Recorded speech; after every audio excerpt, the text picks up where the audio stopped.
In this video, I'm gonna take you step by step on how I shot a documentary in the Alaskan wilderness with the Sony ZV-E1. And I just wanna say a special thanks to Sony for sponsoring this video.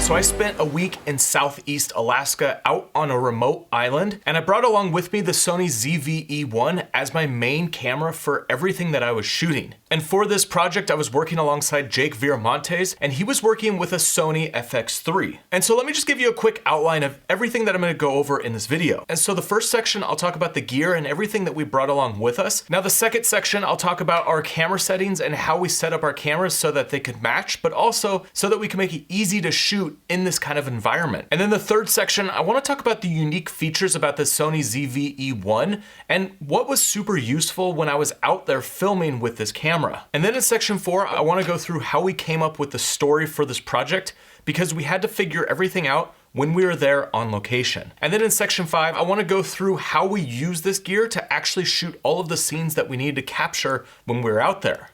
Dude, this is beautiful in here. Look at these trees. Like, what a peaceful hike through the woods.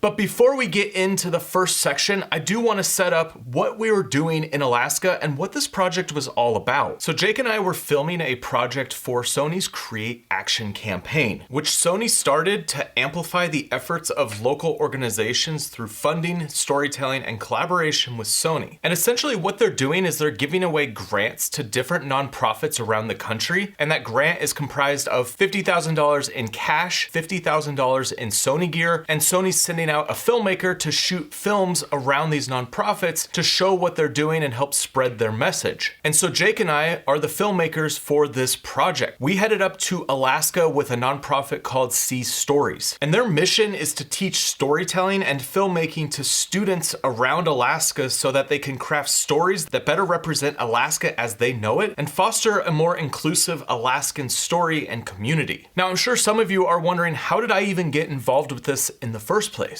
I do use Sony gear, but this is so much beyond just working with a Sony camera. And it all started from just striking up a conversation with Jake at a dinner. I met Jake last year, and we were just having dinner talking about what we do. And Jake was telling me that he flies around the world and shoots these films for various nonprofits. And I asked him, how do I get involved? And so last November, I jumped on a plane and flew to India with Jake, and we shot a documentary. Well, Sony saw this project that me and Jake put together, and they wanted us to work together again to shoot this story in Angoon, Alaska. And so our mission as filmmakers is to go to Alaska and craft a story around what's going on with this nonprofit and try to tell it in a way that humanizes the story and connects you, the viewer, with the work that they're doing up in Alaska. And so for this project, See Stories was going to Angoon, Alaska, which is a remote village in the southeast part of the state. And so to get there, we had to fly to Juneau, but then from Juneau, we had to take a float plane and actually land on the ocean right outside this little community of only 400 people. And we were only there 2.5 days. So in this time, we had to follow along with what See Stories was doing in the community and craft a film around this organization in the short amount of time that we had.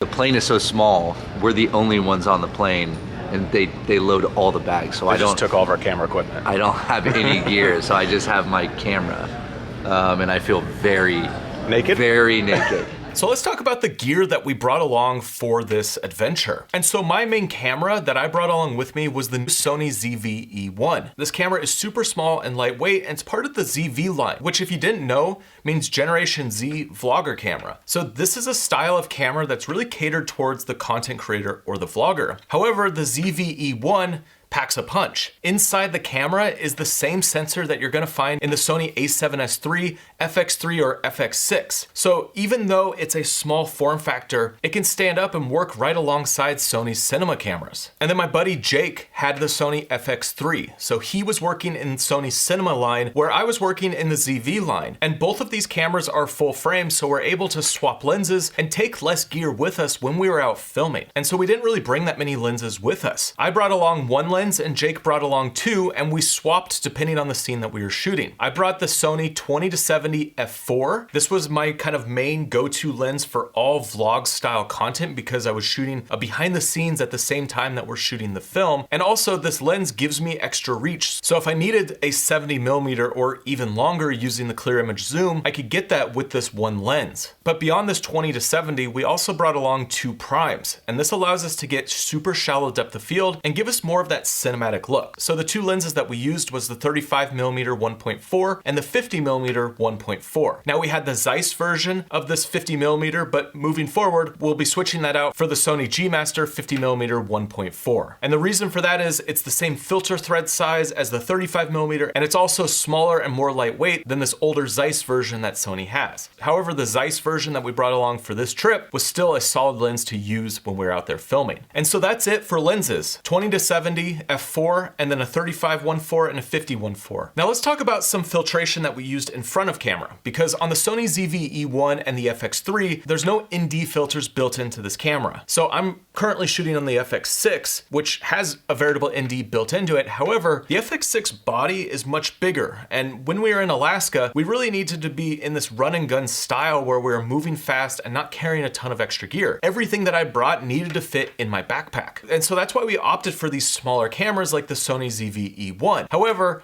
working with this camera, you need to have some sort of ND if you do want to get that cinematic look where you get your shutter speed to double that of your frame rate. So both of us have a set of veritable ND filters that we brought along with us. However, the big thing that we add on top of the ND is a mist filter. And this gives you the blooming in the highlights. And so here's a side by side. The first shot is not using any mist at all. And the second shot is using a quarter black pro mist. And so pretty much everything that we shot when we were up in Alaska was using an ND filter and a black pro mist filter to create this more cinematic vibe when we were out shooting. It gives a slight haze to any light that you see coming into the scene. Also, the shots aren't necessarily always perfect. And overall, it just gives much more of this organic feel to the footage, and it looks really good when you cut it together for the final film. Now, beyond the camera, I brought along a gimbal to get super stable shots, and I also brought along a small drone so that we could get some establishing shots of the town to really set the scene of where you're at in Alaska. Now, in terms of audio equipment, Jake brought along a wireless lav that he could use for the different interviews that we were capturing. And then for onboard audio, I just used the Sony ZV-E1 built-in microphone because of the features that it has built into this camera. So you could either focus the audio in front of camera, behind camera, or you could use this auto feature, which the camera actually decides where the audio is coming from and then repositions the microphone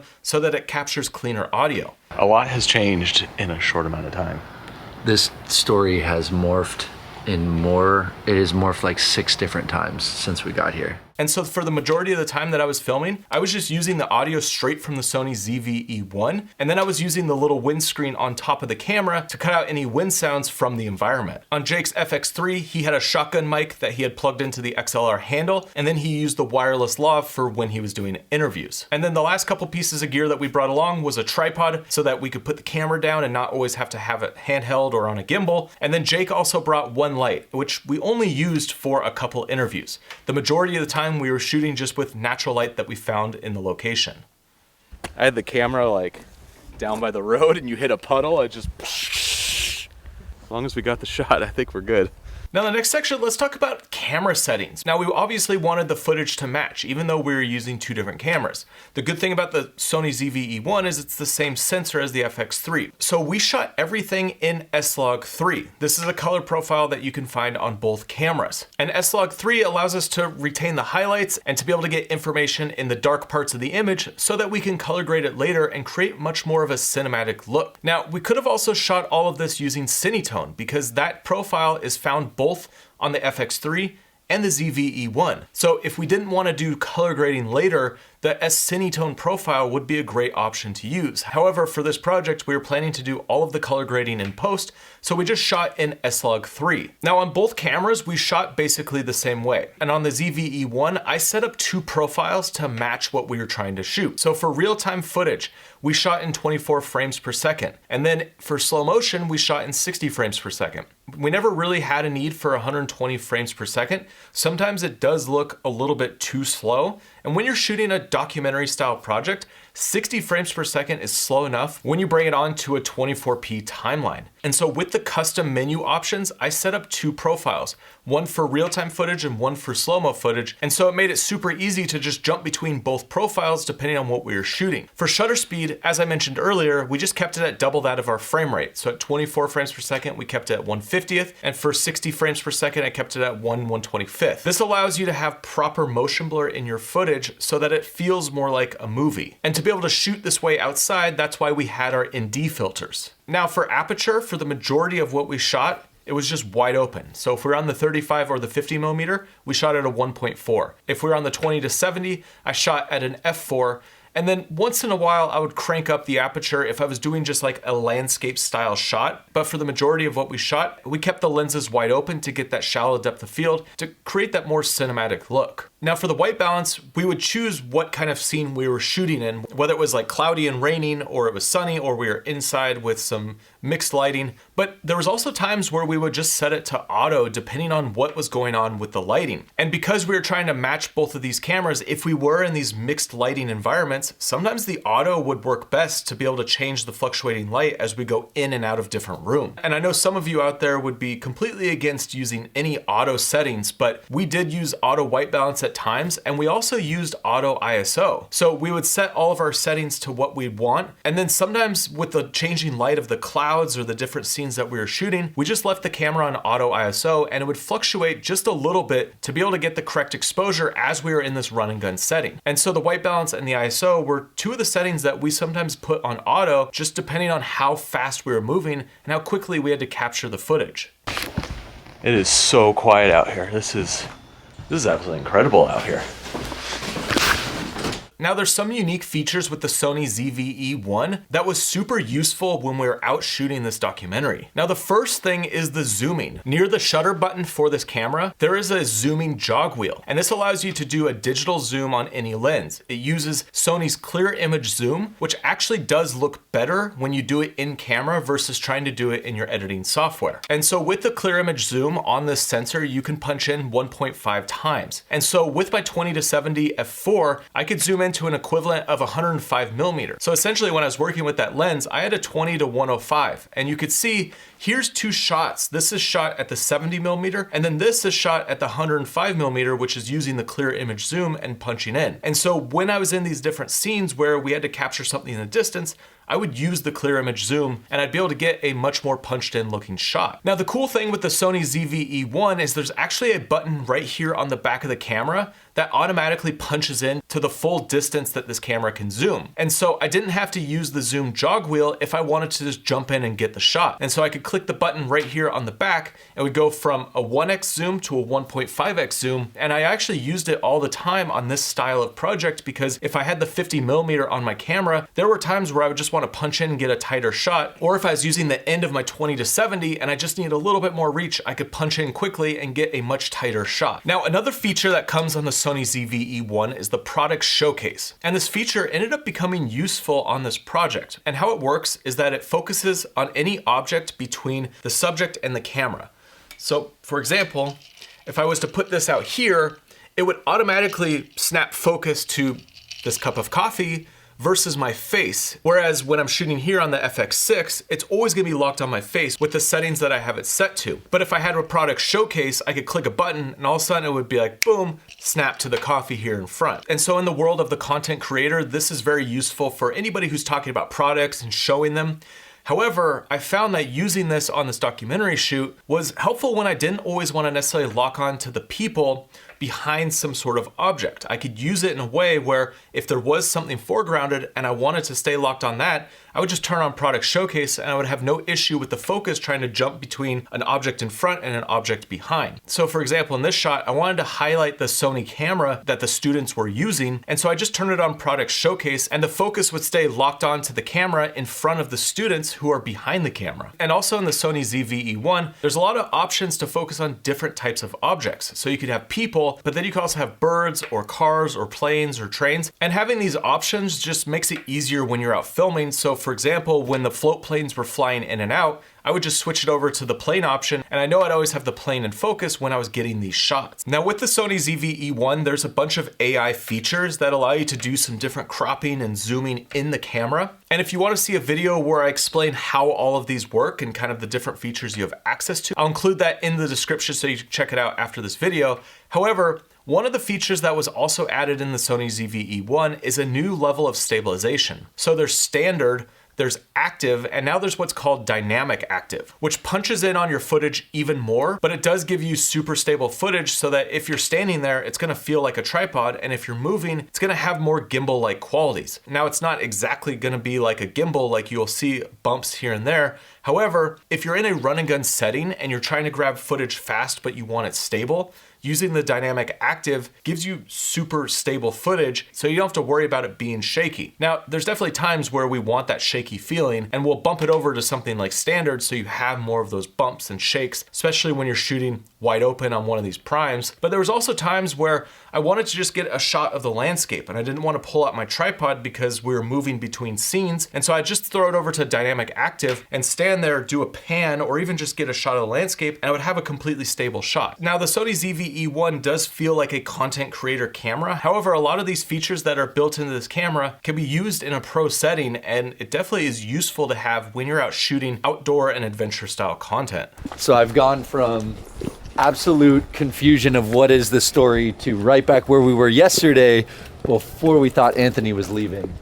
Now for the next section, let's talk about how we came up with the story for this project, because when you're working with a nonprofit and just creating a film about a nonprofit, it could be a very boring experience if not crafted right. A lot of times a viewer doesn't want to just watch a video around a nonprofit that essentially just says who we are, this is what we do, and this is how we're helping the community. That becomes a very boring piece overall because there's not really that human element to it. You don't really feel a sense of the character.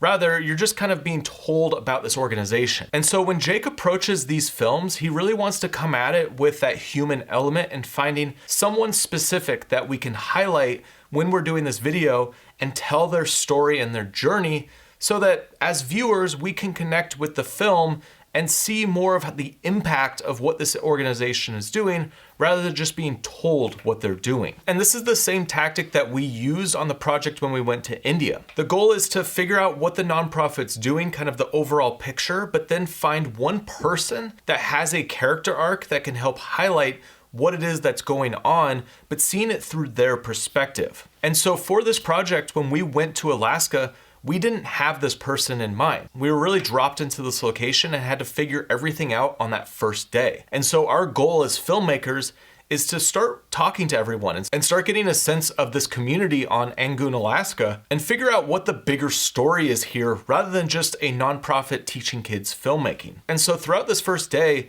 a lot of it was spent shooting B-roll shots of what this organization was doing, but also keeping an open ear to try and hear different stories and try to highlight one person that we could start focusing on. And so the story overall from this project, what we discovered is that this town was bombed by the Navy about 100 years ago. And there's a whole history to why this happened, but essentially this community was able to survive this horrific event and they were able to continue on and rebuild the town. So there's this layer of history that's underneath everything that goes on in this town. And one of the things that Sea Stories is doing is helping teach these students filmmaking so that they could preserve their history and their culture. And so filmmaking gives the students a tool so that they could capture their story before the elders are gone. And so when we were looking at the story for this nonprofit, what we wanted to find was a student who's going through the program or who has gone through the program and made a film that has been inspired by this ability to be able to help preserve their culture. And that's how we found Anthony. Now, Anthony wasn't a student that was currently in this program. However, he was in the program previously and he did make a film. So our goal as filmmakers was to connect with Anthony and get his story on camera in a way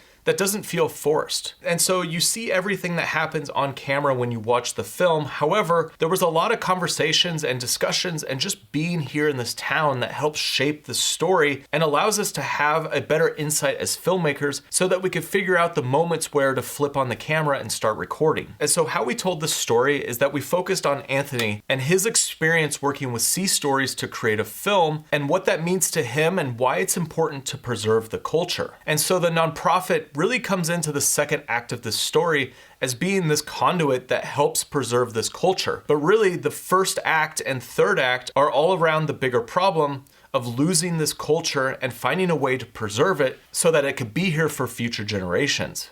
If you get the chance to come visit Anchorage, Alaska, I would definitely recommend it because it quiets your mind, puts everything to silence, it finds your zen, finds your quiet place, it finds where you're peaceful. And that's it.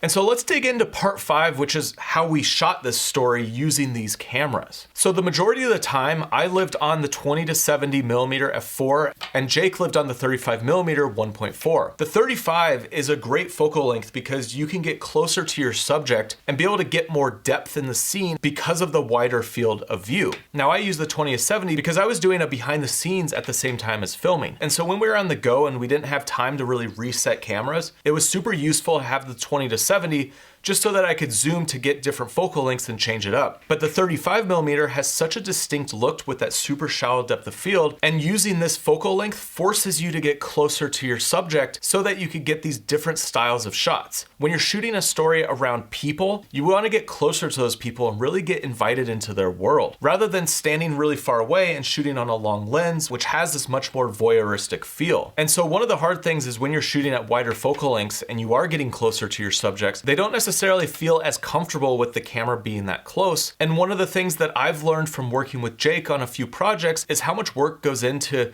building relationships before you actually turn on the camera and start recording. You have to be there with the subjects that you're filming and actually be an active participant and build a relationship with them. It's not about walking into someone's village, hitting record and standing back and just kind of watching everything happen. You really need to be an active participant and really be a part of what's going on. You have to put yourself out there and build a connection because that's when you start figuring out what the story is and really figuring out what's going to be the best to shoot. Now for specific scenes, I would jump over to the 50 millimeter 1.4 and put it on the gimbal. This allowed me to get really stable cinematic looking footage that feels more like a movie. So a lot of times if we were getting hero shots of Anthony, I would jump over to this combo because it just gives you such a different feel and it has this very epic kind of hero quality when you're shooting on this longer focal length but shooting at super shallow depth of field. Now also we would use the 50 millimeter for a sit down interview. It allows you to create a lot of focus on the subject that you're filming and it just has a nice look. Our eyes see in a 50 millimeter, so using a 50 millimeter lens just feels really natural when you're filming on that focal length. Now using the 35 millimeter 1.4 was also really good for interviews on the fly. So Jake would use this combo with just the shotgun mic on top of his camera when we were in this run and gun style, and the people that we were chatting with would give us a good soundbite. You know, it's been here in times of need, and the water has also pushed us out. So as long as you respect it, the water's going to be respectful to you. Now, there's an interesting way to film these kind of interviews that really make it feel like you're there in the scene. And this is where you hold the camera kind of close down by your chest, but you're not covering your face.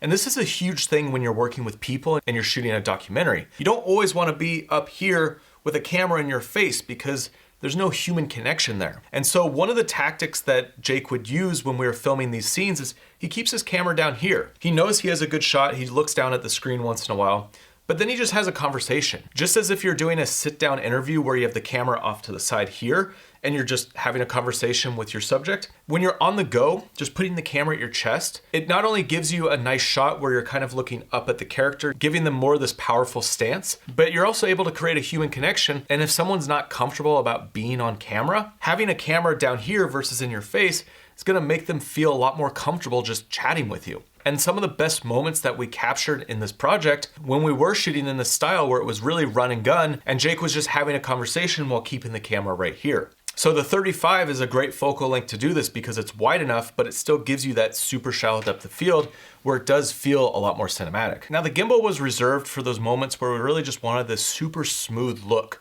And you don't always want to just live on one tool. So you don't just want to sit on a gimbal at all times. There's a lot of value in shooting with this handheld look where things do feel a little bit more shaky. And so we did jump between handheld and gimbal depending on the scene that we were shooting. And it really comes down to knowing the story and knowing when it is good to pick up a gimbal and shoot more of a stable looking shot versus keeping something more handheld, more rough, more in the moment. And the tripod was really reserved for interviews or if I was shooting behind the scenes and I wanted to capture shots of me and Jake walking through the scene. Other than that, we really didn't use the tripod that often. Most of the time I was shooting handheld with the ZV-E1 and I take advantage of the different stabilization options built into this camera if I wanted something more organic feeling and rougher versus super stable and really like a tripod or a gimbal, but I'm shooting handheld. Overall, the small form factor of the Sony ZV-E1 makes this a super powerful camera, and it's very unobtrusive in this kind of documentary setting. You don't have this big camera with all these accessories attached to it, and so it's a lot easier to make it shoot with people who might not necessarily feel super comfortable on camera because it is such a small form factor. When you start bringing along a big camera with big lenses and big monitors,